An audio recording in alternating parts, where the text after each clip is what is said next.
स्वागत है आपका विज्ञान वृक्ष पे, जो बीएससी के स्टूडेंट्स और एस्पायरिंग स्कॉलर्स के लिए ज्ञान और सफलता का एक अनोखा साथी है।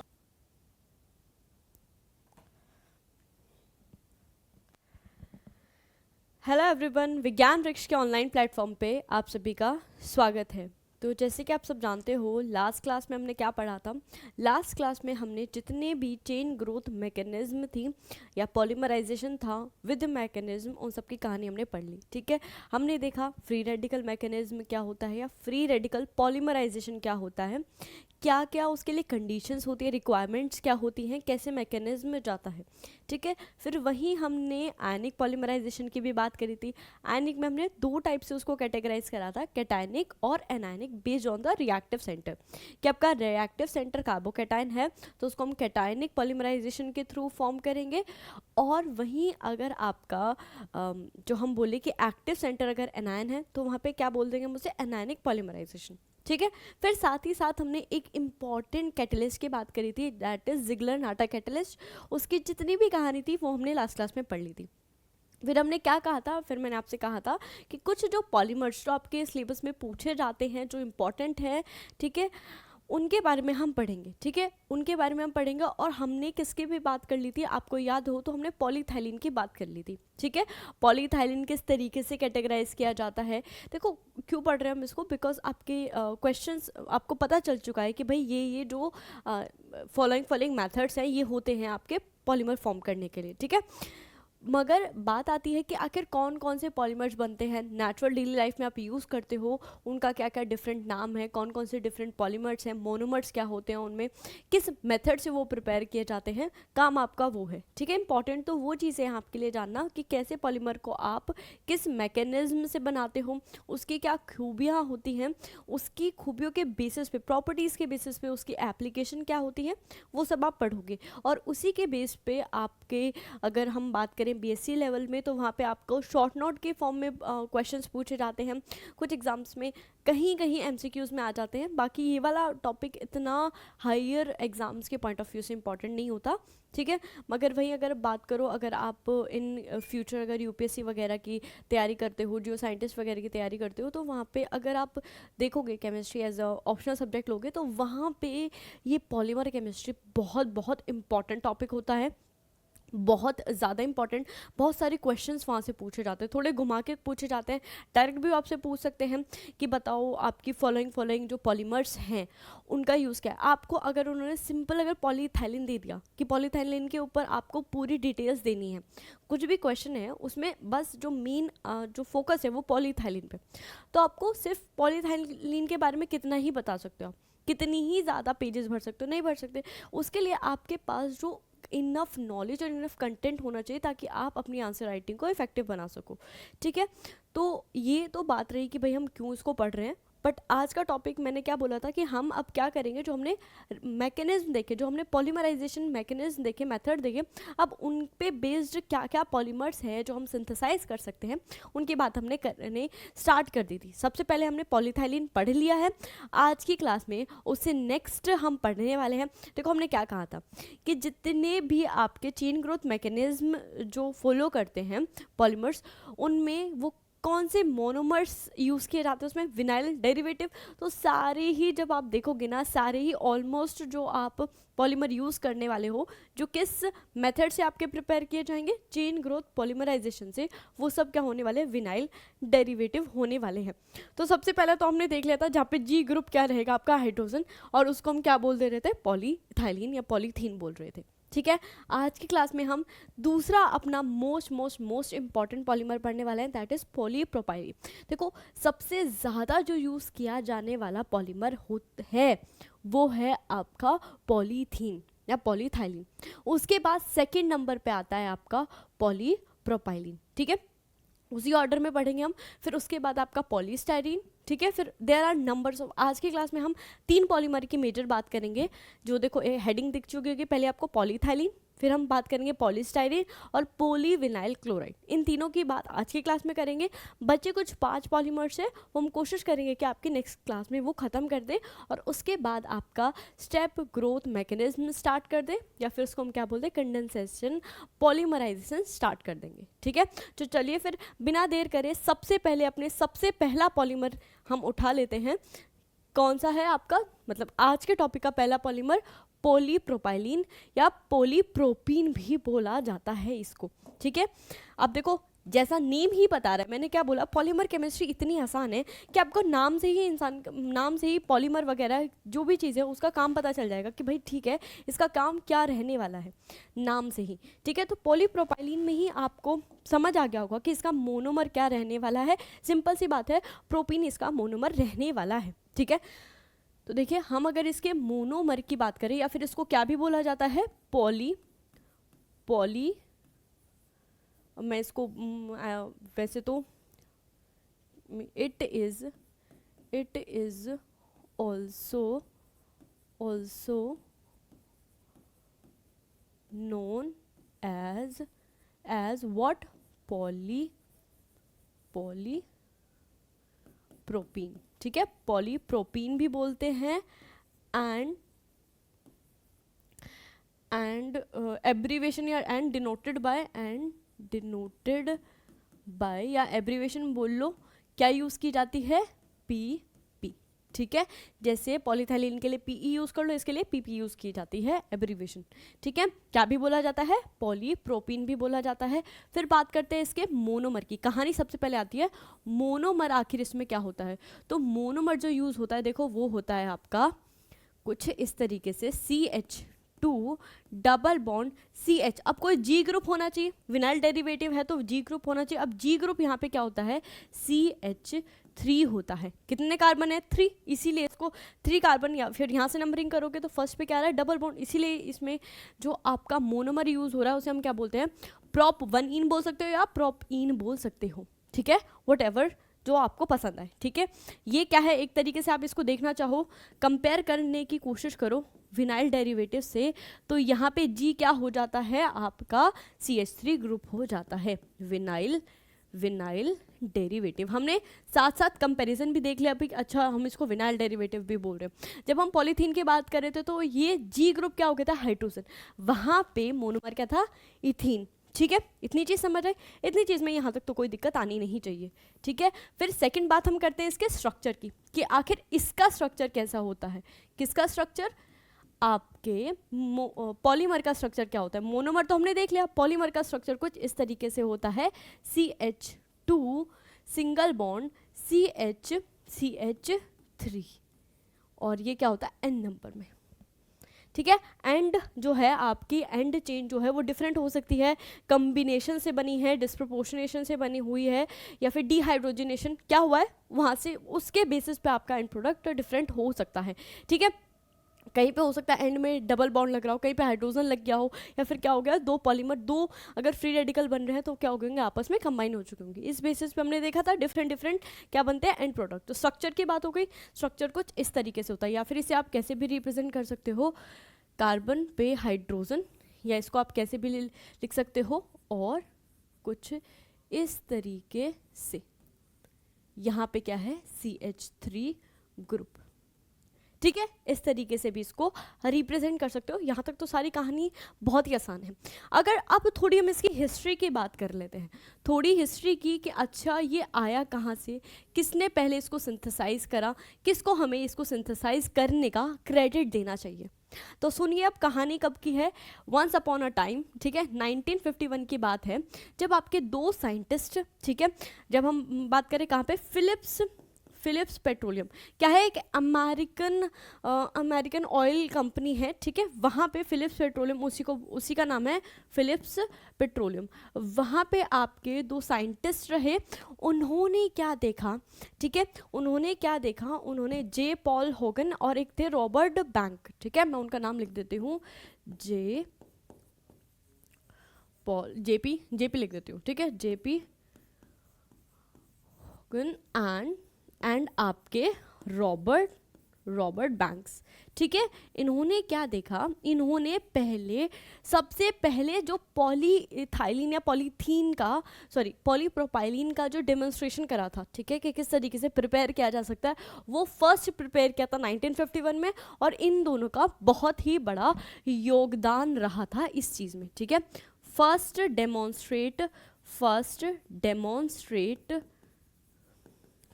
One two demonstrate the preparation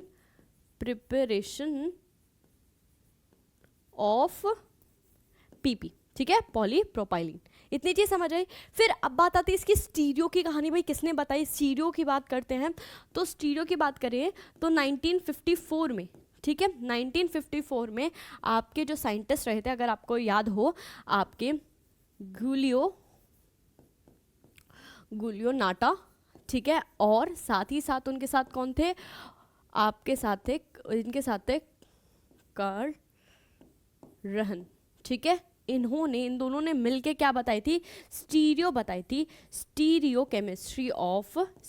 chemistry कि आखिर एटैक्टिक स्टीरियो केमिस्ट्री होती है, आइसोटैक्टिक होती है, सिनडायोटैक्टिक, किस तरीके से डिफरेंट मेथड से आप जब सिंथेसाइज करते हो तो कैसे बनती है उसकी स्टीरियो, ठीक है। तो उसको किसने बताया था? इन दोनों साइंटिस्ट ने बताया था, स्टीरियो ऑफ पीपी, ठीक है। मैं पीपी शॉर्ट फॉर्म में यूज़ कर रही हूँ, किसके लिए? याद रखिएगा, PP is for your polypropylene, ठीक है।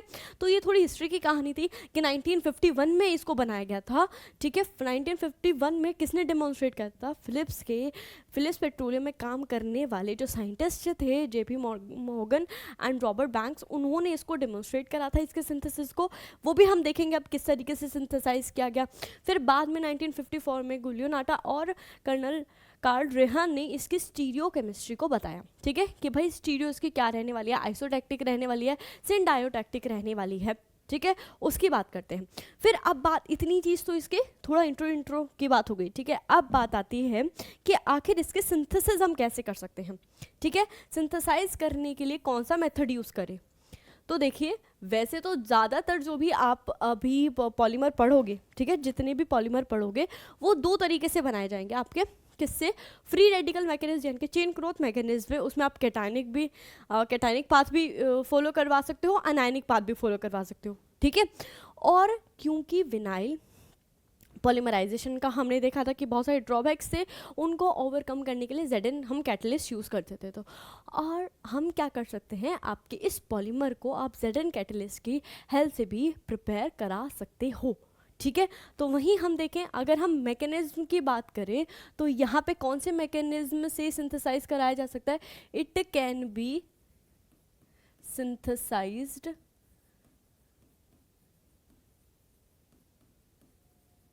सिंथेसाइज्ड बाय, कौन सा मैकेनिज्म बताए? बाय फ्री रेडिकल पॉलीमराइजेशन, ठीक है। ओके सॉरी, लाइन से बाहर चला गया, इसको मैं रब कर देती हूँ, कोई नहीं, ठीक है। कौन से मैकेनिज्म से? By free radical mechanism and by किससे? बाय यूजिंग ZN क्या है? ZN जिगलर नाटा कैटलिस्ट, ठीक है। इनको यूज़ करके हम इसके सिंथेसिस देख सकते हैं, ठीक है। और जब आप क्या यूज़ करोगे?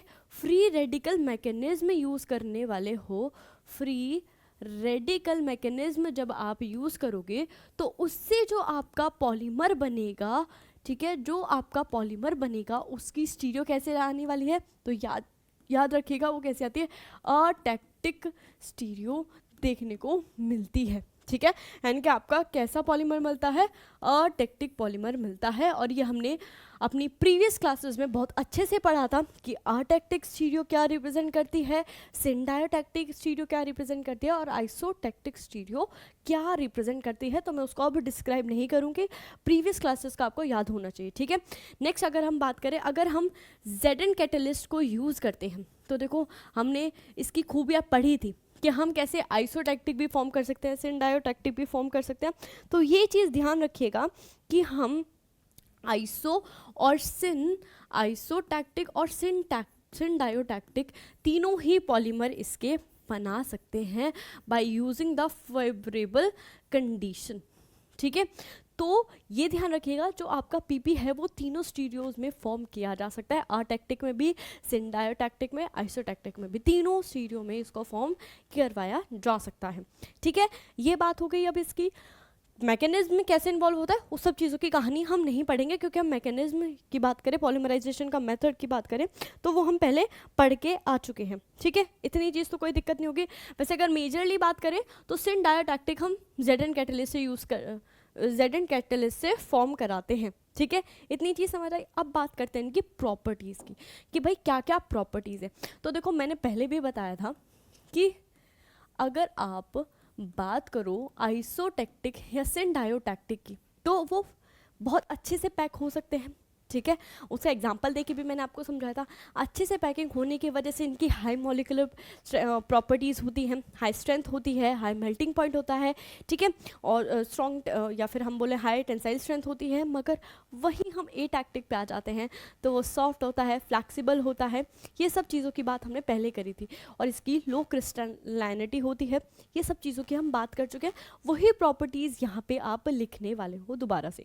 ठीक है, कि आपका जो भी ये दोनों आइसोमर्स दोनों स्टीरियो जो हैं, जिसमें हम आइसोटैक्टिक की बात करें और साथ ही साथ हम किसकी बात करें, सिंडायोटैक्टिक की, तो यहाँ पे आप सेम वही प्रॉपर्टीज़ लिखने वाले हो, क्योंकि ये क्या है, अच्छी तरीके से पैक्ड हो जाती हैं, अच्छी तरीके से पैक्ड हो जाती हैं, जिसकी वजह से इनका क्या होता है, हाई मेल्टिंग पॉइंट होता है। बिल्कुल ठीक है, स्ट्रॉन्ग होते हैं, स्ट्रॉन्ग या फिर हार्ड बोलते हैं, हार्ड स्ट्रॉन्ग और हार्ड पॉलीमर है होते हैं ये।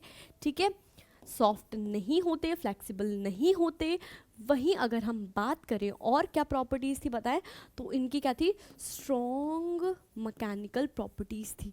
क्या थी, strong mechanical properties, mechanical properties. ठीक है, स्ट्रॉन्ग मैकेनिकल प्रॉपर्टीज़ होती हैं।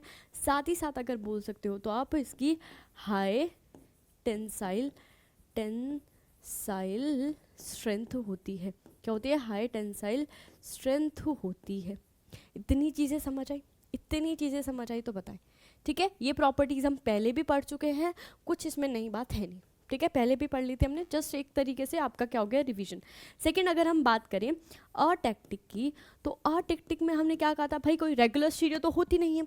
तो ये कैसी होती हैं, ये वाला जो पॉलीमर होता है वो कैसे होता है, नॉट पैक्ड वेल, अच्छी तरीके से पैक्ड नहीं होता, जिसकी वजह से क्या होता है, इसका लो मेल्टिंग पॉइंट होता है। साथ ही साथ हम बात करें, ये क्या होता है, सॉफ्ट होता है एंड फ्लैक्सिबल होता है।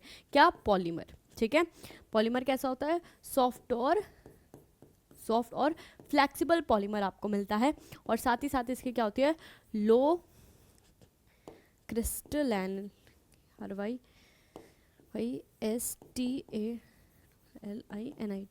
क्रिस्टलैनिटी। ठीक है, ये तो कहानी रही आपके किसकी, आपके सिंडायोटैक्टिक और आइसोटैक्टिक पॉलीमर की। ठीक है, और अटैक्टिक पॉलीमर की। और वो भी किस में बात करी हमने, ये दोनों ही बातें करी हमने अपने पीपी पॉलीमर के केस में। पीपी क्या है, पॉलीप्रोपाइलीन। ठीक है, इनके केस में क्या कहानी होती है, क्या प्रॉपर्टीज़ होती हैं डिफरेंट पॉलीमर्स की, वो हमने बात कर ली।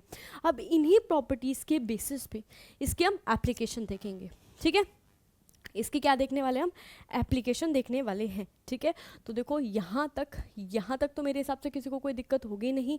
यहाँ हमने क्या बात करी कि कौन सा मैकेनिज्म यूज़ किया जाता है, तो आप बता दीजिएगा कि फ्री रेडिकल मैकेनिज्म यूज़ किया जाता है। और अगर आपसे मैकेनिज्म परफॉर्म करने को दे दिया जाए कि भाई आपको विद मैकेनिज्म समझाओ कि किस तरीके से आप पीपी की प्रिपरेशन करोगे, तो मेरे हिसाब से आपको कोई दिक्कत आनी नहीं चाहिए, क्योंकि हमने मैकेनिज्म पहले ही पढ़ लिया है। ठीक है, और ये भी पता होना चाहिए कि फ्री रेडिकल पॉलीमराइजेशन जब आप यूज़ करते हो तो आपका जो पॉलीमर बनता है उसकी स्टीरियो क्या रहती है, और वहीं अगर आप ZN कैटलिस्ट यूज़ करते हो तो स्टीरियो क्या रहती है, ये आपको पता होना चाहिए। फिर साथ ही साथ अगर आपसे प्रॉपर्टीज़ की कुछ कहानी पूछ ली जाए कि बताओ प्रॉपर्टीज़ बताओ, मतलब शॉर्ट नोट में, अब सिंपल सी बात है, आप इतनी ज़्यादा चीज़ों को आपको याद रखोगे, लिखोगे वहाँ पे आंसर राइटिंग में, तो it will give you a plus point. ठीक है, जितनी ज़्यादा चीज़ें आपको पता होंगी आप उतने नोट लिखोगे और उतना ही ज़्यादा आपके लिए क्या होगा, फ़ायदा होगा आंसर राइटिंग को इन्हेंस करने में। ठीक है, ये चीज़ रही आपकी। अभी यहाँ कहानी खत्म होती है नहीं, अब थोड़ी इसकी एप्लीकेशन की बात कर लेते हैं कि भाई अच्छा ठीक है पॉलीमर तो बना लिया, मगर बनाने का फ़ायदा क्या हो। मैंने आपको देखो पहले ही बताया कि सबसे ज़्यादा यूज्ड जो पॉलीमर है सबसे पहला वो कौन सा है, पॉलीथाइलिन। पॉलीथाइलिन के बाद इस सेकेंड नंबर पे सेकेंड मोस्ट यूज पॉलीमर है। ठीक है, याद रखेगा, यानी कि इसका बहुत ज़्यादा यूज़ हमें देखने को मिलेगा। ठीक है, पॉलीथीन का हमने देखा था, एप्लीकेशन देखी थी उसकी, अब इसकी एप्लीकेशन की बात करते हैं। ठीक है, एप्लीकेशंस की बात कर लेते हैं किसकी, आपकी पॉलीप्रोपाइलिन की। देखो नंबर ऑफ एप्लीकेशन है इसकी, बहुत सारी एप्लीकेशन है, सारी तो नहीं लिखवा पाएंगे बट जो जो इम्पॉर्टेंट है वो यहाँ पे ज़रूर हम उनकी बात कर लेंगे। किसकी, एप्लीकेशन, एप्लीकेशन ऑफ एप्लीकेशंस। ठीक है, किसके एप्लीकेशन बताएं ज़रा फटाफट से, आपके पीपी की एप्लीकेशन। ठीक है, तो देखो सबसे पहली एप्लीकेशन जो आती है वो क्या आती है कि ये आपका, एक तो इसकी जो प्रॉपर्टी है कि हाई इंसुलेटिंग प्रॉपर्टी। ठीक है, ये क्या है, गुड इंसुलेटर बोल सकते हो आप, it is a good insulator. ठीक है, गुड इंसुलेटर, जिसकी वजह से 10 या फिर ड्यू टू विच जिसकी वजह से कैसे यूज़ किया जाता है, due to which it is used for cable की कवरिंग के लिए। ठीक है, या फिर आप बोलें कि केबल्स में यूज़ होता है, केबल की जो कवरिंग होती है, या वायर की कवरिंग में। ठीक है, वायर की कवरिंग में और कवरिंग में एंड अदर इलेक्ट्रिकल अप्लायंसेस। ठीक है, अदर इलेक्ट्रिकल अप्लायंसेस, यानी कि क्योंकि ये इंसुलेटर है बहुत ही ज़्यादा, मतलब क्या होता है इसमें से इलेक्ट्रिसिटी पास नहीं होती है, जिसकी वजह से क्या किया जाता है, केबल वगैरह वायर वगैरह की कवरिंग में इसको यूज़ किया जाता है। ठीक है, और नंबर ऑफ आपके अप्लायंसेस हैं उनकी कवरिंग में यूज़ किया जाता है। फिर सेकंड जो आती है, बोला जाता है it is a heat resistant polymer. ठीक है, it is heat resistant polymer, heat या फिर it is resistant to heat, या हम लिख दें PP is resistant to heat. ठीक है, टू हीट। अब देखो क्योंकि ये हीट रेजिस्टेंट है तो इसके बहुत नंबर ऑफ क्या होते हैं, यूजेस होते हैं, जिसकी अगर मैं बात करूं सबसे पहले कि आपको due to this property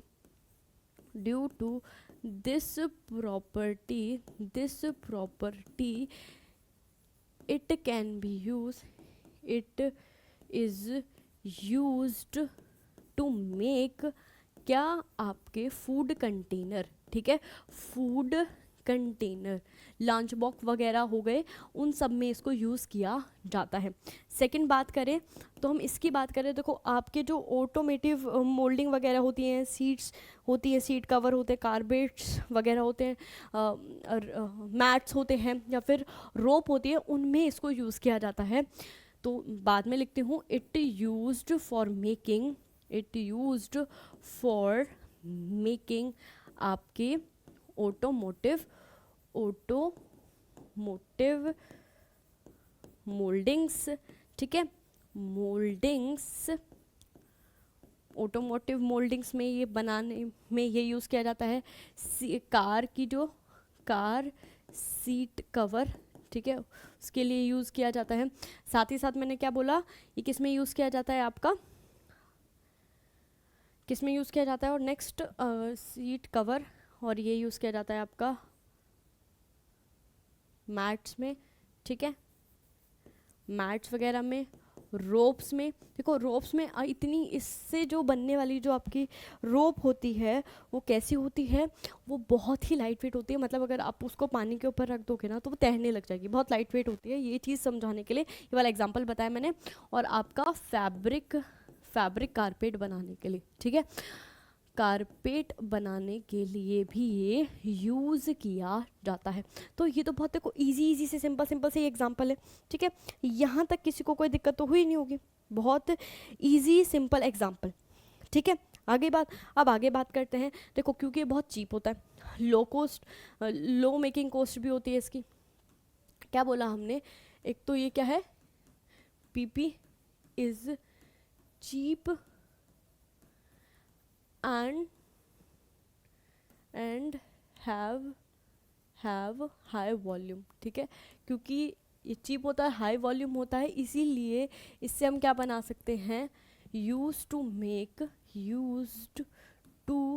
make plastic bottles, ठीक है। प्लास्टिक बॉटल्स या प्लास्टिक बॉटल्स की टॉप, ठीक है। स्टोरेज बॉक्सेस बनाने के लिए भी ये यूज़ किया जाता है, ठीक है। स्टोरेज बॉक्सेस बनाने के लिए भी यूज़ किया जाता है, और ETC, ठीक है, नंबर ऑफ अदर एप्लीकेशंस, ठीक है। ये मतलब और भी जो भी कंटेनर्स हैं उन सब में बनाने के लिए ये यूज़ किया जाता है, ठीक है। और एक और जो इम्पॉर्टेंट चीज़, देखो जो आपके कंक्रीट वगैरह में है ना, इसके फाइबर यूज़ किए जाते हैं in order to increase it strength, ठीक है। याद रखिएगा ये चीज़ भी, ये भी एक इम्पॉर्टेंट एप्लीकेशन है इसकी, कि PP फाइबर्स जो हैं, fibres used as an additive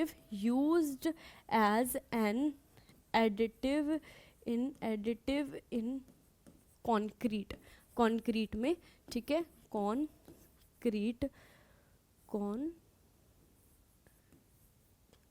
रुक जाइए, ये कॉन्क्रीट किस लिए, फॉर इंक्रीजिंग इट्स स्ट्रेंथ, उसकी स्ट्रेंथ को बढ़ाने के लिए ये यूज़ किया जाता है, ठीक है, इट्स स्ट्रेंथ। तो ये चीज़ें, ये कुछ एग्जाम्पल हैं, और भी नंबर ऑफ इसकी एप्लीकेशंस होती है। मतलब जो मेजर एप्लीकेशन है, जो 4-5 एप्लीकेशन आपको याद रखनी चाहिए, वो ये एप्लीकेशन है कि भाई कहाँ हम इसको यूज़ किया जा सकता है। एक इम्पॉर्टेंट जो अगर इसकी एप्लीकेशन देखा जाए ये होती है, इसके फाइबर जो किसमें एड किए एज एन एडिटिव यूज़ किए जाते हैं कॉन्क्रीट में, in order to increase its strength, किसकी, कॉन्क्रीट की स्ट्रेंथ को, ठीक है। तो ये कुछ कहानी थी हमारी, देखो कितनी आसान सी कहानी थी हमारी, किसकी, पॉलीप्रोपाइलीन की, ठीक है। और इसी के साथ हमने क्या भी ख़त्म कर दिया, इसकी एप्लीकेशन भी ख़त्म कर दी। यानी कि कुल मिला के ये वाला जो आपका पॉलीमर है उसकी जो भी कहानी थी कि भाई हाँ क्या उसका स्ट्रक्चर होता है, ठीक है। स्ट्रक्चर की बात करें, स्ट्रक्चर क्या होता है, क्या मैकेनिज्म इन्वॉल्व होता है, कौन कौन सी स्टीरियो इसकी पॉसिबल है पॉलीमर्स की, उसकी एप्लीकेशंस क्या हैं, उन सब चीज़ों की हमने बात कर ली है, ठीक है। तो आपका पहला पॉलीमर जो आज का था, सबसे पहले पॉलीप्रोपाइलिन, वो तो ख़त्म होता है, ठीक है। पॉलीप्रोपाइलिन की जितनी भी कहानी थी वो ख़त्म होती है। अब चलिए हम नेक्स्ट अपने पॉलीमर पे चलते हैं, और नेक्स्ट पॉलीमर क्या है आपका, पॉलीस्टाइरीन, ठीक है, पॉलीस्टाइरीन। और एक प्रॉपर्टी लिखना चाहो तो यहाँ लिख सकते हो, प्रॉपर्टी में कहीं भी, प्रॉपर्टीज़ में, कि ये कैसा होता है। फोर्थ जो प्रॉपर्टी है इसकी, that PP is non polar. कैसा होता है, नॉन पोलर होता है, क्योंकि आप देख रहे हो CH3 कोई भी ऐसा पोलर कोई ग्रुप या एटम प्रेजेंट नहीं है जिसकी वजह से वहाँ पे क्या है, पोलैरिटी आए। स्ट्रक्चर में देख पा रहे हो आप, ठीक है, सब कार्बन एटम की क्या है, इक्वल इलेक्ट्रोनेगेटिविटी है। तो यहाँ पे कोई क्या नहीं होता, चार्ज डिस्ट्रीब्यूशन देखने को नहीं मिलेगा, इसलिए कैसा होता है, नॉन पोलर होता है। अब ये क्यों बता रही हूँ, बिकॉज ये जो आपका स्ट्रक्चर आएगा ना पॉलीस्टाइरीन, इसकी जो पहली खासियत पॉलीस्टाइरीन के बाद जो आएगा पॉलीविनाइल क्लोराइड, वहाँ पे इस चीज़ को मैं समझाऊंगी, ठीक है। तो सबसे पहले इसके लिए भी वही चीज़ें स्टार्ट करेंगे। सबसे पहले क्या करेंगे कि भाई इसका स्ट्रक्चर क्या होता है, ठीक है, कौन सा मैकेनिज्म इन्वॉल्व होता है, किस मैकेनिज्म से हम इसको प्रिपेयर कर सकते हैं, क्या मोनोमर यूज़ होता है, फिर बात करेंगे मैकेनिज्म भी देख लेंगे, अगर आपको कन्फ्यूजन मैकेनिज्म में तो मैकेनिज्म देख लेंगे, हम इसकी प्रॉपर्टीज़ देखेंगे और उसके बाद हम एप्लीकेशन देखेंगे। यही जो मेथड है, यही जो तरीका है वो हम नेक्स्ट या फिर आने वाले जितने भी आपके क्या हैं पॉलीमर्स है उसमें यही करने वाले हैं कि सबसे पहले हम स्ट्रक्चर देखेंगे, फिर मोनोमर यूनिट देखेंगे, फिर उसके बाद हम क्या बात करेंगे कि कौन कौन से मेथड पॉलीमराइजेशन के आप यूज़ करने वाले हो, कैसे प्रिपेयर करते हैं, प्रॉपर्टीज़ और एप्लीकेशन। ठीक है, तो चलिए फिर सबसे पहले इसकी किसकी बात करते हैं, इसमें बात करते हैं हम इसको, इसका दूसरा नाम भी क्या है, पहले आपका स्ट्रक्चर की बात कर लेते हैं। मैं इसमें मोनोमर यूनिट की बात करती हूँ, मोनोमर यूनिट, कि इसमें मोनोमर कौन सा होता है, तो देखो इसमें मोनोमर ये होता है CH2 डबल बॉन्ड CH, और यहाँ पे कुछ इस तरीके से ये बेंजीन लगी होती है, और जिसको आप क्या बोल देते हो, स्टाइरीन बोल देते हो। क्या बोल देते हो, स्टाइरीन बोल देते हो। इसका नाम ही है क्या, स्टाइरीन, जिसकी वजह से इसका नाम भी क्या पड़ा है, पॉलीस्टाइरीन ही इसको बोलते हैं। किसकी वजह से, इस मोनोमर की वजह से। ज़्यादातर जो आपके पॉलीमर्स होने वाले हैं उनमें आपको जो आपका ये पॉली से बाद में जो ये टर्म यूज़ की गई है वही क्या होती है, मोनोमर यूनिट होती है जनरली। ठीक है, पॉलीस्टाइरीन मतलब मोनोमर की हमने बात कर ली कि इसमें मोनोमर क्या होता है, स्टाइरीन। इसको हम क्या भी बोल देते हैं, पॉलीस्टाइरीन को आप क्या भी बोलते हो, पॉलीस्टाइरीन को, और क्या भी बोल सकते हैं हम, इसको बोल सकते हैं पॉलीविनाइल बेंजाइल, पॉलीविनाइल बेंजीन या बेंजाइन। ठीक है, ये इसका दूसरा नाम है जिसको हम क्या बोल देते हैं, पॉलीविनाइल बेंजीन। ठीक है, क्योंकि देखो यहाँ पे क्या ग्रुप लगा, अब देखो यहाँ पे जी ग्रुप क्या है आपकी, बेंजीन। C6H5 क्या है आपका, ये जी ग्रुप रहने वाला है। डेरिवेटिव तो किसका ही है, ये विनाइल का ही डेरिवेटिव है। ठीक है, ये चीज़ आई। अब स्ट्रक्चर की बात करते हैं, स्ट्रक्चर की बात करते हैं तो देखने में कैसा लगने वाला है, देखो इस तरीके से, कुछ इस तरीके से, और यहाँ पे N, यहाँ पे क्या है आपका, ये C6H5 यानी कि ग्रुप, ये बेंजीन ग्रुप है। या फिर आप इसे कैसे भी लिख सकते हो, सिंपल ऐसे लिख दो, CH2 CH double bond break हुआ होगा, और वो डबल बॉन्ड दोनों साइड से क्या कर रहा होगा, उन साइड से क्या चेन ऐड होती जा रही होगी। ठीक है, और वो चेन किस मेथड से ऐड होगी, तो देखो अब किसकी बात हो गई, मोनोमर की बात हो गई, इसके स्ट्रक्चर की बात हो गई, इसके दूसरे नाम की बात हो गई। अब बात आती है कि आखिर हम कौन सा पॉलीमराइजेशन मेथड यूज़ करें इसके प्रिपरेशन के लिए। तो आपका फ्री रेडिकल मैकेनिज्म, मैंने आपको बोला कि जो चेन ग्रोथ मैकेनिज्म है, ठीक है, कोई भी चेन ग्रोथ पॉलीमराइजेशन आप यूज़ कर सकते हो। ठीक है, चेन ग्रोथ पॉलीमराइजेशन यूज़ कर सकते हो, जिसमें अगर याद रखिएगा जनरली अगर हम फ्री रेडिकल की बात करते हैं तो उससे कैसे ही पॉलीमर बनते हैं, आपको आपके एटैक्टिक पॉलीमर ही बनते हैं। चेन ग्रोथ पॉलीमराइजेशन क्या बोल रही हूँ मैं यहाँ से, अगर मैं फ्री रेडिकल पॉलीमराइजेशन की बात करूँ तो वहाँ पे कैसे आपके पॉलीमर बनते हैं बताएं जल्दी। फ्री रेडिकल पॉलीमराइजेशन की अगर हम बात करते हैं तो वहाँ आपको क्या ध्यान रखना है कि उससे बनने वाला पॉलीमर की जो स्टीरियो रहने वाली है वो कैसी रहने वाली है, ए टैक्टिक रहने वाली है, ए टैक्टिक रहने वाली है। ठीक है, ये चीज़ आपको ध्यान रखनी है। फिर दूसरी चीज़ की अगर हम बात करें टैक्टिक रहने वाले, अगर आप क्या यूज़ कर रहे हो, Zn कैटलिस्ट यूज़ कर रहे हो तो उससे क्या स्टीरियो मिलने वाली है आपको, सिंडायोटैक्टिक मिलने वाली है, सिंडायोटैक्टिक, जिसमें हम क्या बोलते थे कि जो ग्रुप है CH3 ग्रुप है उसकी जो पोजीशन है अल्टरनेट, यानी कि देखो कहने का मतलब क्या है, देखो मैं बताती हूँ। जैसे यहाँ पे क्या है आपका C6H5 क्या है, ऊपर की साइड है। ठीक है, और कुछ इस तरीके से यहाँ पे क्या है, C6H5 नीचे की तरफ है, C6H5। ठीक है, फिर यहाँ पे क्या आएगा, C6H5। तो आप देखोगे ये 1 2, अब यहाँ देखो अल्टरनेट पोजीशन, यानी कि एक पोजीशन छोड़ के दूसरी पोजीशन पे क्या होती है, स्टीरियो सेम रहती है। इन्हीं को हम क्या बोलते हैं, सिंडायोटैक्टिक। अगर अगर हम बात करें बिल्कुल बराबर वाली पोजीशन पे अगर सारी स्टीरियो सेम है तो हम उसको क्या बोलते हैं, आइसोटैक्टिक बोल देते हैं, ठीक है। तो ये चीज़ थी किसकी, आपकी स्टीरियो की कहानी, कि जब हम डिफरेंट डिफरेंट अगर कैटलिस्ट यूज़ करते हो आप, कैटलिस्ट की खूबी ही क्या थी कि वो आपकी पर्टिकुलर स्टीरियो की क्या फॉर्म करके देता है, कोई भी पर्टिकुलर स्टीरियो का पॉलीमर फॉर्म करके देता है। या तो आप स्टिन डायटैक्टिक भी बना सकते हो और आइसोटैक्टिक भी बना सकते हो उससे, with the help of certain condition, उसके लिए कोई सुटेबल कंडीशन चाहिए होती है, ठीक है। और चेन ग्रोथ मैकेनिज्म या विनाइल पॉलीमराइजेशन की हम बात कर रहे थे, तो हम क्या बोले थे, जनरली उससे जो आपको पॉलीमर मिलते हैं वो कैसे होते हैं, एटैक्टिक होते हैं, उनकी स्टीरियो कैसी होती है, एटैक्टिक होती है, ठीक है। तो ये कुछ बेसिक सी कहानी थी, यहाँ तक इसकी बात हो गई। अब बात करते हैं मैकेनिज्म की, ठीक है। मैकेनिज्म से समझा देती हूँ मैं आपको, कौन सा, free radical mechanism. Free radical, देखो बहुत ही सिंपल है, कुछ नई चीज़ नहीं है, पहले पढ़ चुके हो आप, तो घबराने की ज़रूरत नहीं है, ठीक है। कोई भी रेडिकल होगा, ठीक है, कोई भी रेडिकल है वो किस पे आपने ऐड किया, आपने मोनोमर यूनिट पे क्या कर दिया, ऐड, ठीक है। ये क्या है आपका चेन इनिशिएशन, पहला क्या होता है आपका स्टेप, चेन इनिशिएशन, ठीक है। रेडिकल बना होगा, आपने कोई पेरोक्साइड लिया होगा और लाइट के प्रेजेंस में थर्मल, मतलब थर्मल कंडीशन हो या फिर फोटोलिटिक कंडीशन हो, उनके बेसिस या डिफरेंट रिडॉक्स कंडीशंस हो, डिफरेंट कंडीशन है जहाँ पे आप क्या फॉर्म कर सकते हो, इनिशिएटर वहाँ पे फॉर्म कर सकते हो। और वो इनिशिएटर क्या काम करेगा, चेन को इनिशिएट करने का काम करेगा। और सबसे पहला स्टेप इसीलिए क्या बोला गया है, चेन इनिशिएशन, ठीक है। चेन इनिशिएशन आपका सबसे पहला स्टेप है।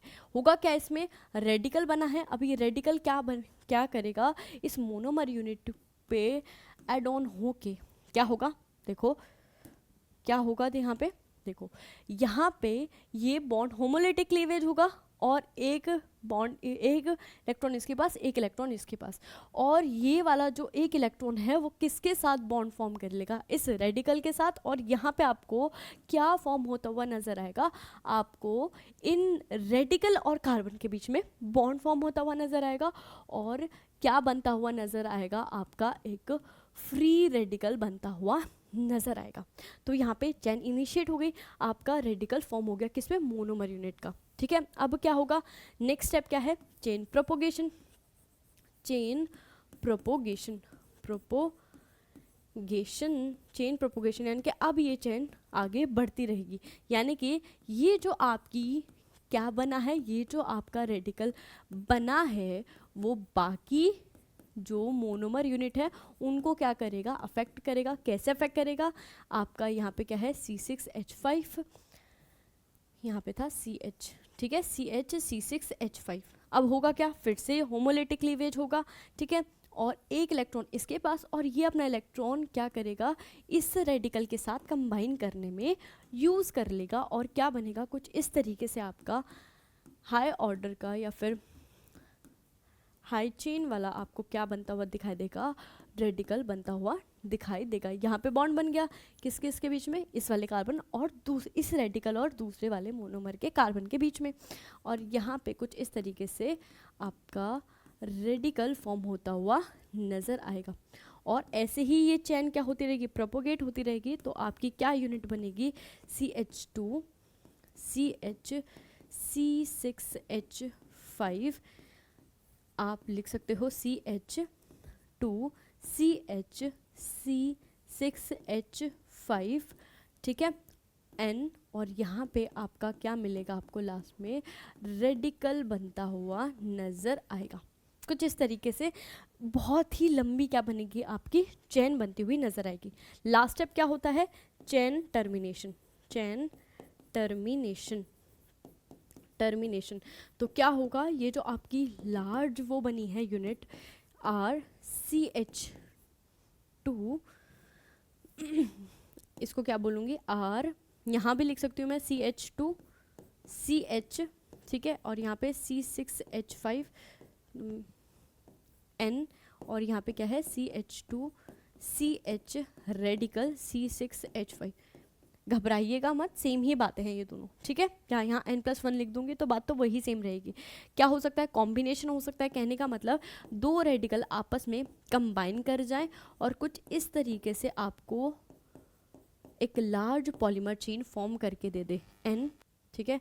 यहाँ पे बना था CH2 CH C6H5 और क्या यहाँ पे दूसरी यूनिट के साथ वो क्या कर ले, कंबाइन कर ले, तो यहाँ पे C6H5 और आपका क्या बनेगा CH2 और यहाँ पे C6H5 CH2 आर रेडिकल बनेगा, ठीक है। कॉम्बिनेशन हो सकता है या फिर क्या हो सकता है आपका डिहाइड्रोजनेशन हो सकता है या डिकम्पोजिशन आप बोलो, तो कुछ इस तरीके से भी आपको एंड प्रोडक्ट हाइड्रोजनेशन, अगर हाइड्रोजन का एडिशन हुआ तो यहाँ पे C6H5N CH2 CH2 C6H5 कुछ इस तरीके से प्रोडक्ट फॉर्म होता हुआ नजर आएगा। या फिर आपका एंड में क्या भी बन जाएगा CH2 CH C6H5 और यहाँ पे क्या बनेगा CH डबल बॉन्ड CH और यहाँ पे इसके साथ क्या है C6H5, ठीक है। कुछ इस तरीके से आपको क्या बनते हुए नजर आएंगे, पॉलीमर बनते हुए नजर आएंगे। और जैसे मैंने बोला एंड प्रोडक्ट जो है, जो एंड में जो आपका ये एंड चेन है, ठीक है, एंड जो है चेन का वो डिफरेंट हो सकता है बेस्ड ऑन आप कौन सा रिएक्शन वहाँ पे करवा रहे हो, ठीक है, कौन सा स्टेप वहाँ पे आप यूज़ कर रहे हो चेन टर्मिनेशन में, ठीक है।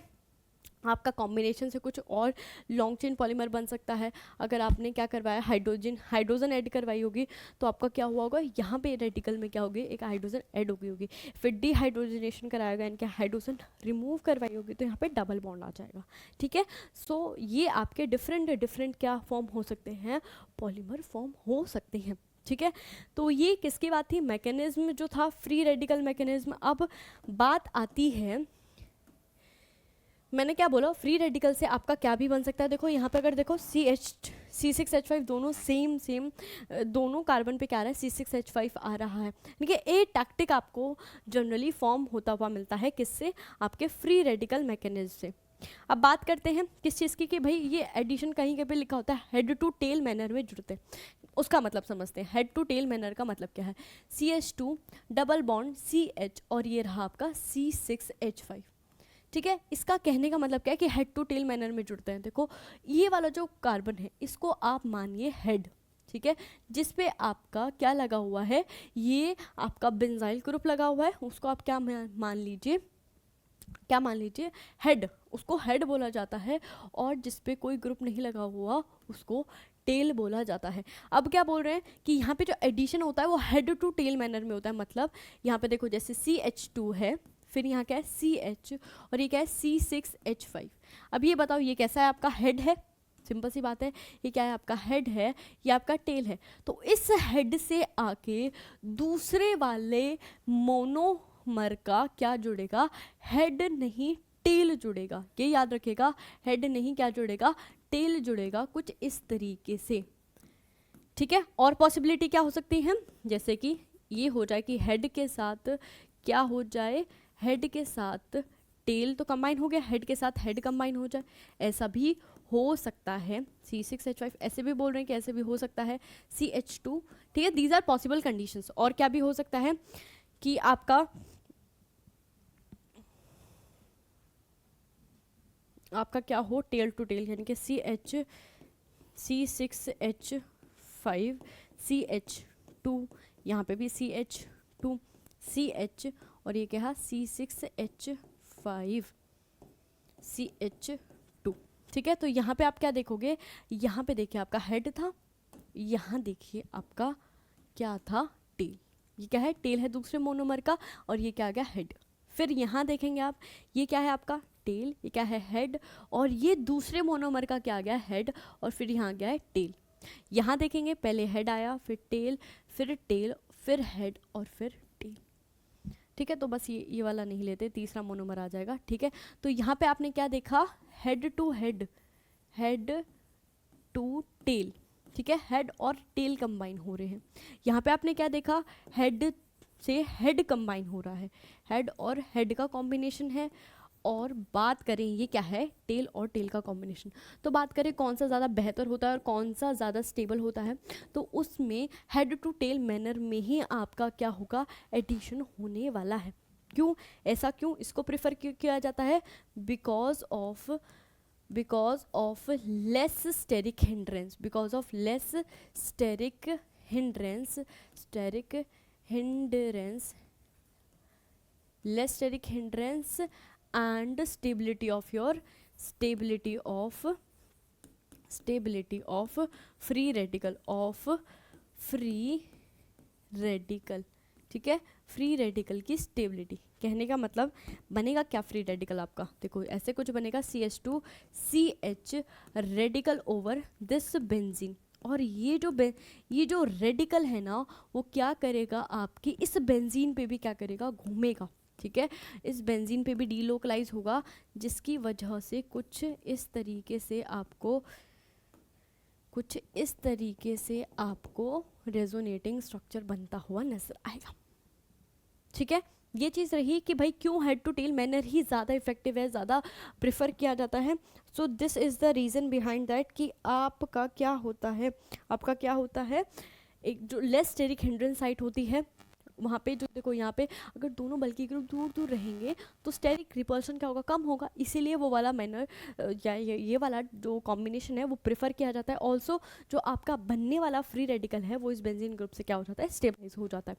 So these are the two reason कि आपका जो कॉम्बिनेशन होता है स्टाइरीन में, पॉलीस्टाइरीन में, किस तरीके, कौन सा कॉम्बिनेशन होता है, क्या मैनर होता है। ठीक है, तो ये आपकी, देखो मैंने मैकेनिज्म भी यहाँ पे समझा दिया। अब यहाँ पे आप ध्यान रखिएगा कि इससे आपका क्या मिलता है, अटैक्टिक पॉलीमर मिलता है। वहीं अगर आप ZN कैटलिस्ट यूज़ करते हो, ZN कैटलिस्ट का मैकेनिज्म मैं आपको करवा चुकी हूँ।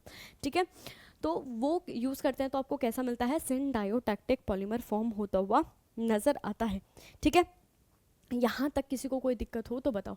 अब बात आती है इसकी, नेक्स्ट बात आएगी, अब किसकी बात करेंगे हम, इसकी एप्लीकेशन की। ठीक है, क्योंकि हमारे लिए पॉलीमर के साथ साथ ये जानना ज़रूरी है कि उसकी एप्लीकेशंस क्या हैं। ठीक है, एप्लीकेशंस, रुको नीचे लिख देती हूँ, एप्लीकेशन। ठीक है, किसके एप्लीकेशन पढ़ रहे हैं यहाँ पे अब हम, पॉलीस्टाइरीन की। ठीक है, एप्लीकेशंस पढ़ रहे हैं किसके, हम पॉलीस्टाइरीन के एप्लीकेशन पढ़ रहे हैं। बहुत ही सिंपल रहेंगी। ठीक है, 2-3 एप्लीकेशन है, ज़्यादा नहीं है, बहुत ही सिंपल और बहुत आसान। जैसे ये वाली कहानी बहुत आसान रही है, ऐसे ही आपकी इसकी एप्लीकेशन की कहानी भी बहुत क्या रहने वाली है, आसान ही रहने वाली है। Nothing to be worried about. ठीक है, कोई ऐसी घबराने वाली चीज़ें नहीं हैं। अब देखो, प्रॉपर्टीज़ इसकी बहुत ही कम है। अगर मैं इसकी प्रॉपर्टीज़ की बात करूँ, एक ही प्रॉपर्टी मैं यहाँ लिख देती हूँ। प्रॉपर्टी की अगर हम बात करूँ तो ये बहुत ही लाइट वेट होता है। प्रॉपर्टी की अगर मैं बात करूँ, किसकी, प्रॉपर्टी की अगर मैं बात करती हूँ तो कैसा होता है, लाइट वेट मटेरियल होता है। ठीक है, लाइट वेट पॉलीमर होता है, ये चीज़ आप ध्यान रखिएगा।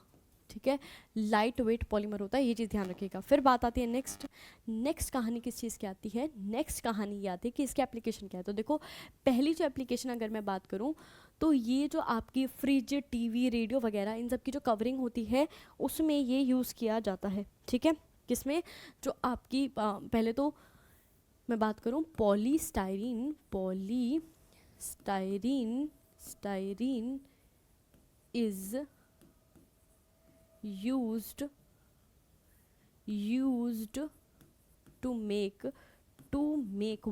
to make plastic toys. Light weight होता है, इसलिए किस में भी यूज़ किया जाता है, प्लास्टिक टॉय बनाने में, प्लास्टिक टॉयज बनाने में। साथ ही साथ अगर हम बात करें, जो आउटर बॉडी होती है, outer body of radio and television. ठीक है, टेलीविज़न टेलीविज़न की जो आउटर बॉडी होती है उनकी, और रेडियो की जो आउटर बॉडी या आउटर कवरिंग होती है उसको बनाने में भी ये यूज़ किया जाता है। Next, it is also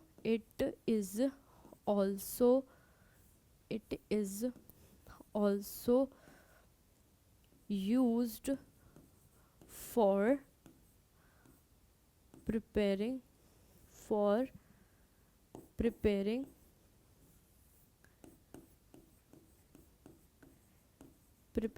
outer covering of preparing refrigerator linings, ठीक है, रेफ्रिजरेटर की लाइनिंग्स में भी ये यूज़ किया जाता है। So these are the basic, और जो आपकी बुक्स में भी मेंशन होती है वो कुछ बेसिक या इंपॉर्टेंट जो एप्लीकेशन है वो मैंने यहाँ पे लिख दी है, ठीक है। तो ये सिर्फ दो ही एप्लीकेशन आप याद कर लीजिएगा, इसमें इतना काम हो जाएगा। क्योंकि देखो यहाँ पे हमने एक्स्ट्रा पॉइंट कहाँ ऐड कर दिया, यहाँ पे एक्स्ट्रा पॉइंट हमने इसकी मैकेनिज्म में ऐड कर दिया है। ये मैकेनिज्म थोड़ा यहाँ पे हॉटस्पॉट हो गया, रुकिए मैं इसको थोड़ा सही कर देती हूँ ताकि आपके लिए अंडरस्टैंड करना इसको थोड़ा आसान हो जाए, ठीक है। कैसे, देखो ये यहाँ पे कुछ इस तरीके से ग्रुप बना था CH2, यहाँ पे CH, C6H5, और यहाँ पे क्या था CH2, CH, C6H5। फिर वो रेडिकल के साथ कंबाइन हुआ और ये बना C6H5, CH2, यहाँ पे क्या बना C6H5, साथ में CH2, ठीक है, ओके।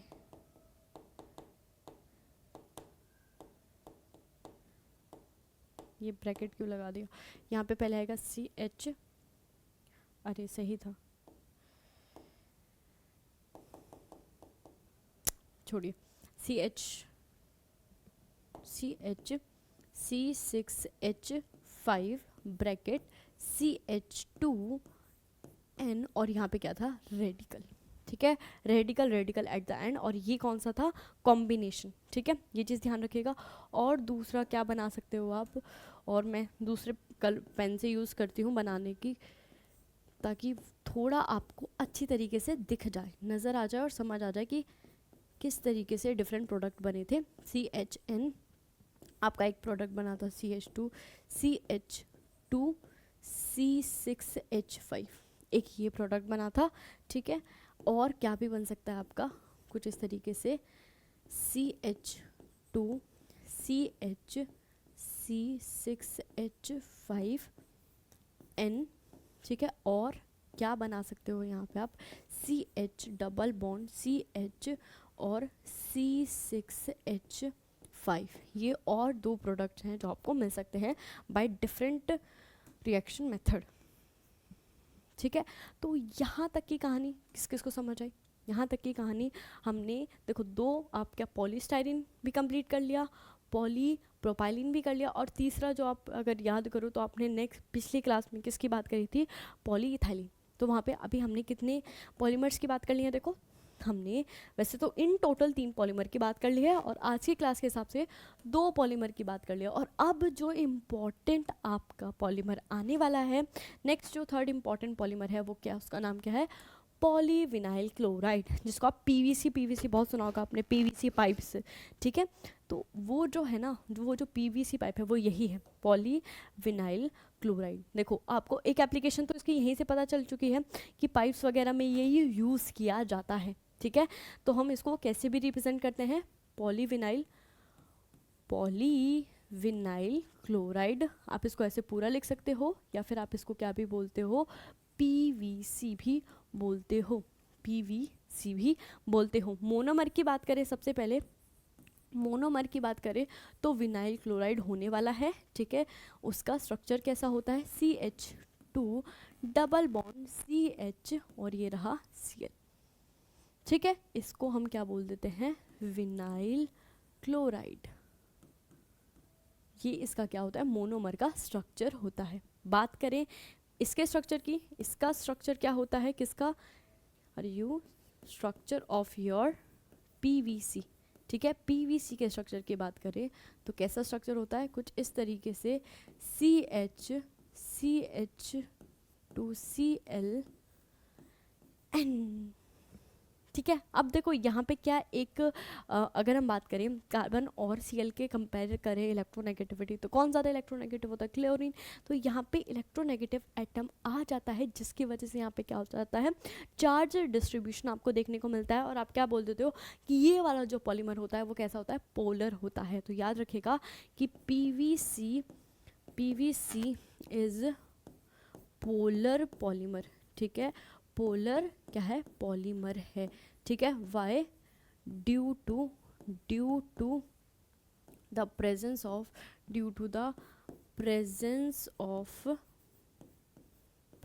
ऑफ इलेक्ट्रोनेगेटिव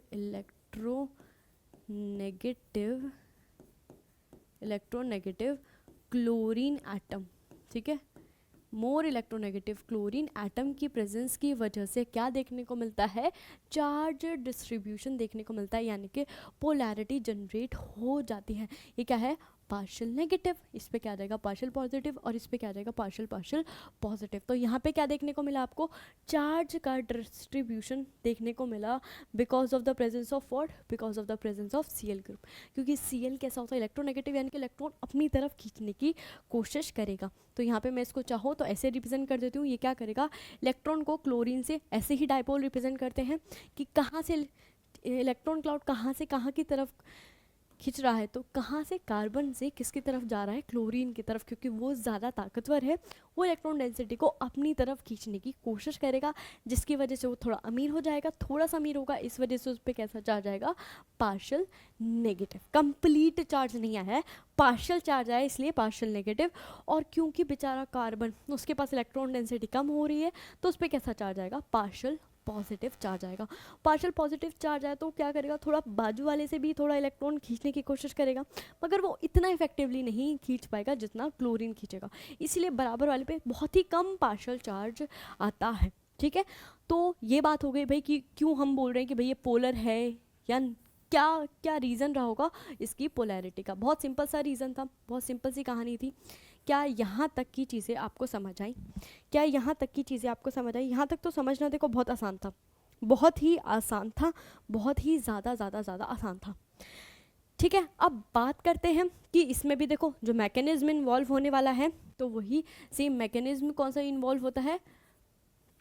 अब पॉलीमराइजेशन मेथड की बात करूँ, पॉलीमराइजेशन मेथड जो यूज़ किया जाता है, method used for its preparation, method used for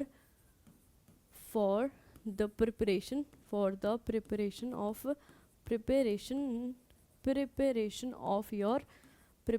of PVC R। दो मेथड है, वही सबसे पहले आपका क्या है, फ्री रेडिकल जो पहले यूज़ किया जाता था, फिर बाद में ZnG आए दोनों, ठीक है। दोनों ने टाइटेनियम मेटल यूज़ किया था, और क्या यूज़ किया जाता है, सेकंड ग्रुप या फर्स्ट ग्रुप के जैसे एल्यूमिनियम इथाइल यूज़ किया था उन्होंने, ठीक है। ट्राई मिथाइल एल्यूमिनियम यूज़ किया था, और टेट्राक्लोराइड टाइटेनियम, ठीक है, टाइटेनियम टेट्राक्लोराइड यूज़ किया था। ये बात मैंने सारी किसमें कर ली थी, आपके जब हम Zn की बात कर रहे थे तब मैंने सारी चीज़ बताई थी कि क्या क्या उन्होंने कंपाउंड लेके चले थे, कैटलिस्ट किस चीज़ का होता है, ठीक है। तो ये दो आपके क्या यूज़ किए जाते हैं, मेथड यूज़ किए जाते हैं। इससे आपका कैसा पॉलीमर बनता है, अटैक्टिक, ठीक है। मैंने बताया जहाँ पे भी आपका फ्री रेडिकल आ जाए वहाँ पे कैसा पॉलीमर बनेगा, अटैक्टिक पॉलीमर बनेगा। और जहाँ पे आपका Zn आ जाए जनरली कैसा बनता है, सिंडायोटैक्टिक आपको क्या देखने को मिलता है, पॉलीमर फॉर्म होता हुआ नज़र आता है। किसमें फटाफट से बात करें तो आपके किसमें फॉर्म होता हुआ नज़र आता है, आपके Zn कैटलिस्ट को जब आप यूज़ करते हो, ठीक है।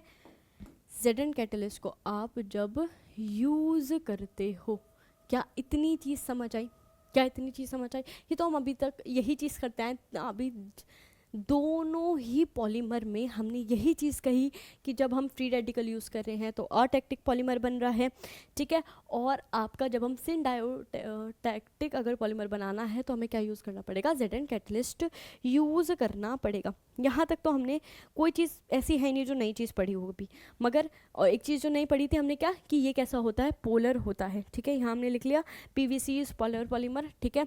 ड्यू टू और पोलैरिटी कहाँ आती है, पोलैरिटी कहाँ आती है, कार्बन और यहाँ लिख देते हो कार्बन और Cl के बॉन्ड में पोलैरिटी आती है, ठीक है। ये चीज़ समझ आई।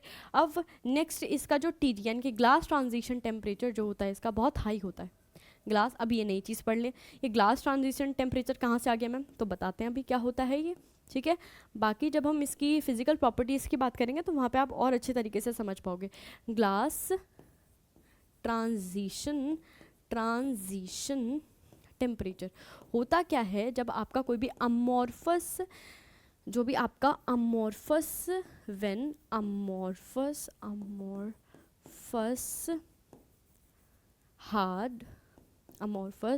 हार्ड पॉलीमर को जब हम हीट करते हैं, या फिर क्या बोले, हीट करने पे मेल्ट अपॉन हीटिंग, ठीक है, मेल्ट अपॉन हीटिंग, ठीक है, मेल्ट हो जाता है हीट करने पे and become soft and flexible, soft और फ्लैक्सिबल बन जाता है। और उस पॉइंट को, जिस पॉइंट पे ऐसा होता है उस पॉइंट को ही हम उस पॉइंट को ही हम क्या बोल देते हैं, ग्लास ट्रांजिशन टेम्परेचर बोल देते हैं। क्या बोल देते हैं, ग्लास ट्रांजिशन टेम्परेचर बोल देते हैं। इसका क्या होता है, हाई टीजी होता है, ये याद रखिएगा कैसा होता है। नेक्स्ट स्लाइड पे लिख देती हूँ मैं। ट्रांजिशन टेम्परेचर क्या होता है, हाई क्यों होता है, because of the presence of large group, ठीक है। क्लोरीन एक लार्ज ग्रुप है, उसकी वजह से जो इसका टीजी जो होता है, टीजी फॉर किसके लिए, आपका पोलीविनाइल क्लोराइड के लिए हैज़ हाई वैल्यू, ठीक है, have high value due to the presence of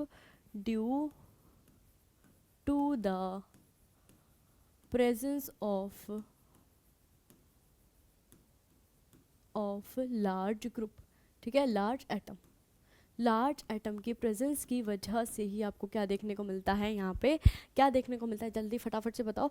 large atom की प्रेजेंस की वजह से आपको इसका हाई टीजी पॉइंट देखने को मिलता है, ठीक है। यहाँ तक कोई दिक्कत नहीं। अगर हम बात करें, इसको आप प्लास्टिसाइजर और स्टेबलाइजर के साथ भी मिक्स कराया जाता है इसको, ठीक है। पीवीसी इज मिक्स्ड और ब्लेंडेड विद व्हाट, विद, फटाफट से बताओ, विद आपके प्लास्टिसाइजर्स, ठीक है, एंड स्टेबलाइजर, जिसकी वजह से इसका नंबर ऑफ यूज़ आपको देखने को मिलता है, ठीक है। प्लास्टिसाइजर और किसके साथ, स्टेबलाइजर के साथ इसको ब्लेंड कराया जाता है, ठीक है। मैकेनिज्म अगर मैं बात करूँ, मैकेनिज्म अगर आपको लिखना है तो आप आसानी से मैकेनिज्म भी लिख सकते हो। मैकेनिज्म अगर आप फ्री रेडिकल मैकेनिज्म लिखना चाहो तो मैं सिर्फ फ्री रेडिकल की ही बात करती हूँ। फ्री रेडिकल की बात करते हैं तो क्या होता है उसमें, आपको पता है, रेडिकल फॉर्म होगा कोई भी, वहाँ पे ये किस पे, कहाँ पे आएगा, फटाफट से बताओ। ये रहा Cl। कुछ इस तरीके से चेन का इनिशिएशन आपको देखने को मिलेगा। सबसे पहले ये कहानी हम कर चुके हैं, तो ज़्यादा मैं डीप और डिटेल में अब इसको समझाऊंगी नहीं। ये क्या है आपका चेन इनिशिएशन, फिर क्या होगा, ये आपका जो ग्रुप है वो क्या होगा, प्रोपोगेट होता हुआ आपको नज़र आएगा। CH2 डबल बॉन्ड CH और ये रहा Cl, और यहाँ से आपका कुछ इस तरीके से चेन प्रोपोगेट होती हुई आपको क्या होने वाली है, नज़र आने वाली है, ठीक है। और आपको अब कॉम्बिनेशन हो सकता है या कुछ भी आप करा लो, तो आपको कुछ इस तरीके से आपको नंबर ऑफ प्रोपोगेशन के बाद कुछ इस तरीके से क्या मिलने वाला है, पॉलीमर मिलने वाला है, ठीक है। कोई भी आपका एंड प्रोडक्ट कुछ भी हो सकता है, ठीक है। तो मैं इसको ऐसे रिप्रेजेंट कर देती हूँ, एंड प्रोडक्ट आपका कुछ भी हो सकता है। तो यहाँ से आपको क्या मिल गया, आपका पॉलीमर मिल गया, ठीक है। यही है आपका क्या, PVC, पॉलीविनाइल क्लोराइड। आई इतनी चीज़ समझ? बेसिक सिंपल चीज़ें हैं, कुछ ऐसा नहीं इसमें ऐसा कुछ नया ऐड नहीं हो गया जो अलग से आ गया। बस आपको ये पता होना चाहिए TGVG जो है, जब हम फिजिकल प्रॉपर्टी की बात करेंगे तब हम बात करेंगे TG क्या होता है, थर्मोप्लास्टिक, एक थर्मोप्लास्टिक, इलास्टोमर्स, ये सब जो फिजिकल प्रॉपर्टीज़ हैं आपके, डिफरेंट किसकी, पॉलीमर्स की फिजिकल प्रॉपर्टीज़, वो हम अलग से ही, वो पूरा एक टॉपिक है जिसमें हम इलास्टोमर, फाइबर्स, ठीक है, थर्मोप्लास्टिक क्या होते हैं, थर्मोसेटिंग क्या होती हैं, डिफरेंट जो प्लास्टिक की प्रॉपर्टीज़ होती है वो हम वहाँ पे डिस्कस करेंगे, ठीक है। अभी जितनी चीज़ें आपको चाहिए होंगी विद डेफिनेशन, देखो जैसे TG आया, मैंने आपको विद डेफिनेशन वो डिफाइन कर दिया, होता क्या है, क्या मतलब है TG का, ठीक है। यहाँ पे हमने किसकी भी बात कर ली, फिर इसको किसके साथ ब्लेंड किया जाता है, इसको साथ ब्लेंड करके इसके न्यूमरस ऑफ क्या होती है एप्लीकेशंस, उन सब की हम बात करेंगे। बेसिक स्मॉल सा जो इसका अगर मैं मैकेनिज्म बताऊँ तो बेसिक स्मॉल सा मैकेनिज्म भी हमने यहाँ पे देख लिया, ठीक है। चलिए, यहाँ तक किसी को कोई दिक्कत नहीं आई होगी, बट यहाँ पे एक और चीज़ अगर आप ऐड ऑन करना चाहो तो वो क्या ऐड कर सकते हो आप, प्रिपरेशन ऑफ मोनोमर, आप मोनोमर को भी सिंथेसाइज कराता हुआ दिखा सकते हो। प्रिपरेशन ऑफ विनाइल क्लोराइड, वो कैसे आप प्रिपेयर कर सकते हो, तो इसके लिए 2 मेथड है। विनाइल क्लोराइड को प्रिपेयर करने के लिए 2 मेथड है, और वो कौन कौन से, बस 1 मिनट रुकिए, वो मेथड भी हम साथ ही साथ डिस्कस करते हुए चलेंगे, और इसके बाद हम एप्लीकेशन लिखने के बाद ये वाला टॉपिक समाप्त कर देंगे। तो अंडरस्टैंड थोड़ा बोरिंग हो रहा है, आई अंडरस्टैंड, बट यूज़फुल है, तो क्या कर सकते हैं, करना तो पड़ेगा, ठीक है। तो पॉलीविनाइल क्लोराइड को आप 2 तरीके से प्रिपेयर कर सकते हो। देखो, पहले तो आप क्या कर सकते हो, जो आपका एल्काइलिन सिस्टम है उसमें उसके ट्रीटमेंट करा सकते हो, किसके साथ, HCl के साथ ट्रीटमेंट करा सकते हो, और वहाँ से आपको क्या देखने को मिलेगा, कुछ इस तरीके से आपका क्या फॉर्म होता हुआ दिखेगा, विनाइल क्लोराइड आपको फॉर्म होता हुआ दिखेगा, ठीक है। और दूसरा मेथड क्या है, ये क्या है, एल्काइलिन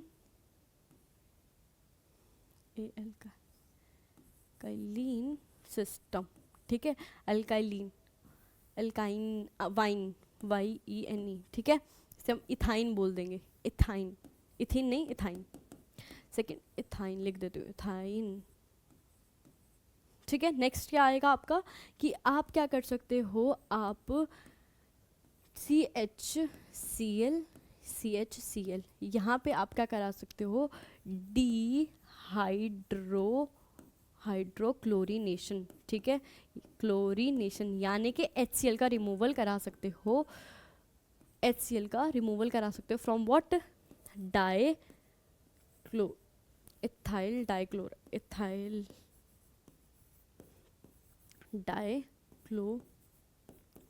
ठीक है।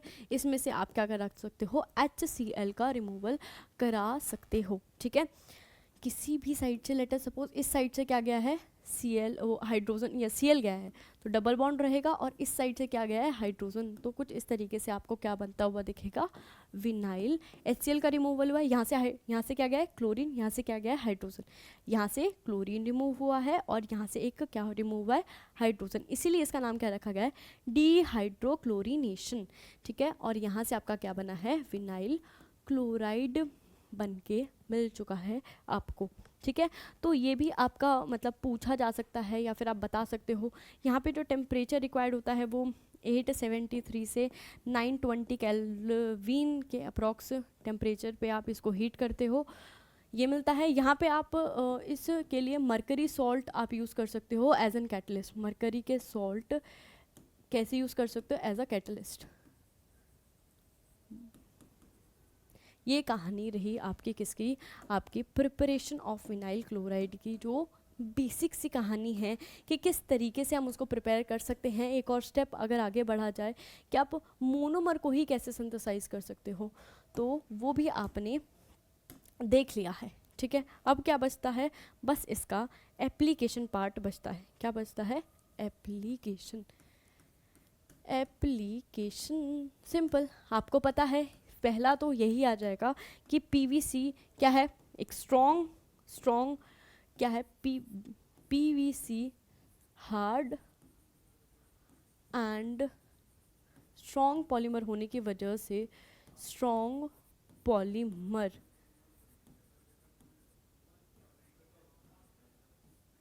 It so it is used, कैसे it is used, किस में यूज़ किया जाता है? It is used for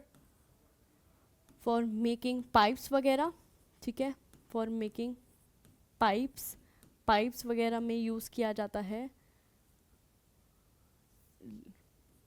for making pipes. और जो भी आपके हम बात करें कि घर में जो अप्लाइंसेस यूज़ होते हैं ना ज़्यादातर पाइप्स वगैरह कंस्ट्रक्शन में, ठीक है, फॉर कंस्ट्रक्शन, जैसे हम बोले पाइप्स मेकिंग कंस्ट्रक्शन मटेरियल या material for construction purpose, material for construction purpose, जिसमें से एक आपका क्या एग्जांपल है? एक आपका एग्जांपल पाइप है, ठीक है। पाइप आपने पीवीसी पाइप देखा होगा, ठीक है, पीवीसी के पाइप्स वगैरह देखे होंगे। वहीं अगर हम बात करें और क्या, पैनल्स वगैरह इसके बहुत आते हैं, मोल्डेड ऑब्जेक्ट बहुत ज़्यादा आते हैं इसके, ठीक है। ये आपको ध्यान रखना है क्या कि आप पाइप्स बना सकते हो, चैनल्स मैं यहाँ लिख देती हूँ, चैनल्स वगैरह बना सकते हो, ठीक है, चैनल्स इसके बने होते हैं, या फिर मोल्डेड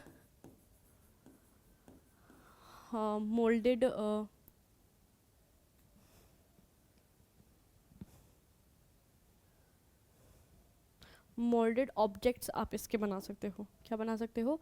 मोल्डेड ऑब्जेक्ट्स। ये इसका पहला एप्लीकेशन जो आप कॉमन एप्लीकेशन इसका जानते ही हो, ठीक है, कॉमन एप्लीकेशन इसका जानते ही हो। और देखो ये क्योंकि चीप है, लो कॉस्ट है, ठीक है, देखो, और इसको हम कैसा है ये पीवीसी जो है वो आपका चीप है, चीप एंड ड्यूरेबल है, काफ़ी ड्यूरेबल है, काफ़ी लंबे टाइम तक चलता है, बिकॉज ऑफ विच, और इसका ये कैसा भी है, इंसुलेटर भी है, एक तरीके का इंसुलेटर भी है। और इस वजह से इसको किस में यूज़ किया जाता है?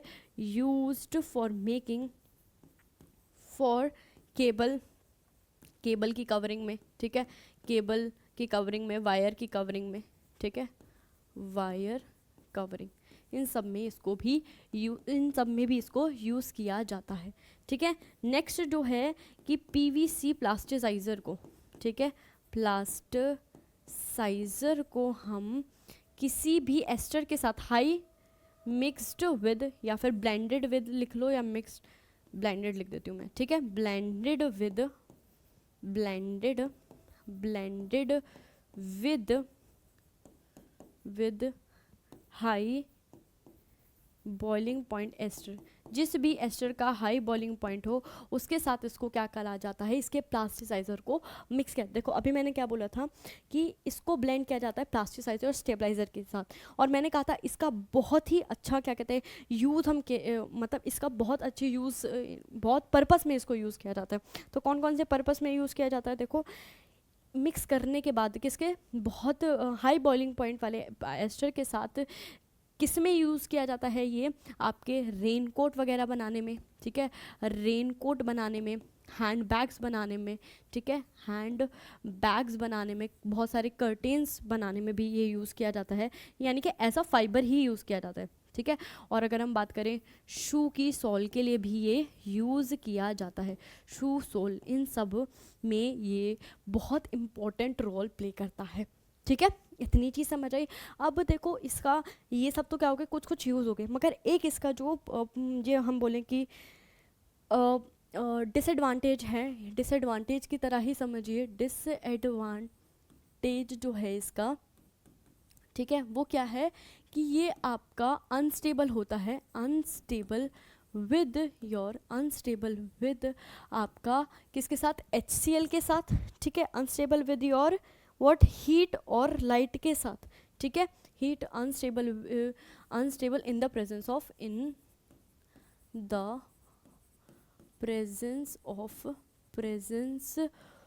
ऑफ क्या? आपके हीट और लाइट, हीट एंड लाइट और हीट के प्रेजेंस में क्या होता है? अनस्टेबल एंड लीड्स टू डिहाइड्रोक्लोरिनेशन, यानी कि उनकी प्रेजेंस में, किस किस की प्रेजेंस में, आपको हीट और लाइट के प्रेजेंस में HCl का रिमूवल होता हुआ नज़र आता है। अब ये तो बहुत ही ज़्यादा ही क्या कहते हैं मुसीबत वाली प्रॉब्लम हो गई अगर ये इसका डिसएडवांटेज है। यानी कि हम जैसे मैंने बोला अभी कि रेनकोट्स वगैरह में यूज़ किया जाता है, पाइप्स वगैरह में यूज़ किया जाता है, कंस्ट्रक्शन पर्पस के लिए यूज़ किया जाता है। अब वहाँ पे अगर हम इसको यूज़ कर रहे हैं हीट और लाइट में, अगर ये कुछ और प्रोडक्ट फॉर्म कर रहा है तो हम इसको यूज़ नहीं कर सकते। तो इस प्रॉब्लम को कैसे ओवरकम किया जाता है? PVC को आप मिक्स करते हो विद मेटल ऑक्साइड, ठीक है। मेटल ऑक्साइड के साथ क्या करते हो? ट्रीट करते हो, जो क्या हेल्प करता है? Help to lower the dehydrochlorination reaction, ठीक है। जो ये आपकी रिएक्शन होती है इसके रेट को ये क्या कर देता है? लो कर देता है, और साथ ही साथ में क्या करता है? एंड एब्जॉर्प्शन ऑफ, जो आपकी अगर रेट तो स्लो कर दिया, साथ ही साथ जो आपका HCl फॉर्म हो रहा है उसको क्या कर लेता है? एब्जॉर्ब करने का काम करता है। तो ये इसका डिसएडवांटेज हो रहा था, उसको ओवरकम करने के लिए क्या करा? मेटल ऑक्साइड के साथ इसको मिक्स कर दिया गया। मेटल ऑक्साइड ने क्या करा बताएं आप? मेटल ऑक्साइड ने क्या करा? मेटल ऑक्साइड ने एक तो जो डिहाइड्रोक्लोरिनेशन है उसके साथ क्या करा? उसका रेट लो कर दिया, ठीक है, रिएक्शन रेट स्लो कर दिया, और साथ ही साथ क्या करने का काम करा? जो HCl आपका रिमूव हो रहा है उसको एब्जॉर्ब करने का काम इसने करा, ठीक है। तो ये कुछ इसकी एक और इम्पॉर्टेंट बात थी जो आपको पता होनी चाहिए। तो हमने अपने जो आपका पोलर, आपका अगर बात करें पोलर पॉलीमर की बात करें, किसकी? आपके पॉलीविनाइल क्लोराइड की, तो हमने उसकी भी सारी जो कहानी थी जो इम्पॉर्टेंट थे हमारे लिए जानने के लिए, उन सब की हमने बात कर ली है। तो आज हमने 3 पॉलीमर्स और पढ़ लिए हैं। कौन कौन से पढ़े हमने? स्टार्ट करा था हमने पॉलीप्रोपाइलीन के साथ, जिसको हम क्या भी बोलते हैं? पॉलीप्रोपीन भी बोलते हैं। फिर हमने पॉलीस्टायरीन की कहानी पढ़ी। फिर उसके बाद हमने आखिर में जो अपना टॉपिक पढ़ा है, अपना पॉलीमर पढ़ा है, वो कौन सा था? हेडिंग दिख तो रही है, लास्ट में हमने पढ़ा है पॉलीविनाइल क्लोराइड, ठीक है। और इनमें से पोलर कौन सा था? तो आप बता देंगे पॉलीविनाइल क्लोराइड पोलर होता है because of what? Because of the presence of more electronegative chlorine atom, ठीक है। और जो इसकी कहानी थी वो हमने देख ली है। तो आई होप ये जो तीनों पॉलीमर थी इनकी कहानी आपको अच्छे से समझ आई होगी, और ठीक है, इनकी तीनों की कहानी जो भी इन्वॉल्व है, जो इनकी प्रॉपर्टीज़ हैं, साथ ही साथ क्या एप्लीकेशंस है, कौन सा मैकेनिज्म इन्वॉल्व होता है, वो सब की कहानी हमने देख ली है। तो ये चीज़ आपको अच्छे से समझ आई होगी। मिलते हैं अपने नेक्स्ट लेक्चर में, जो बाकी के आपके पांच पॉलीमर्स और हैं जो इंपॉर्टेंट है, जो किससे प्रिपेयर कर सकते हैं आप? विनाइल पॉलीमराइजेशन से, या फिर हम बोलते चेन ग्रोथ पॉलीमराइजेशन से, या ZN कैटलिस्ट से, उनकी बात करने वाले हैं, ठीक है। तो आज की क्लास के लिए इतना ही। मिलते हैं अपनी नेक्स्ट क्लास में नेक्स्ट टॉपिक के साथ।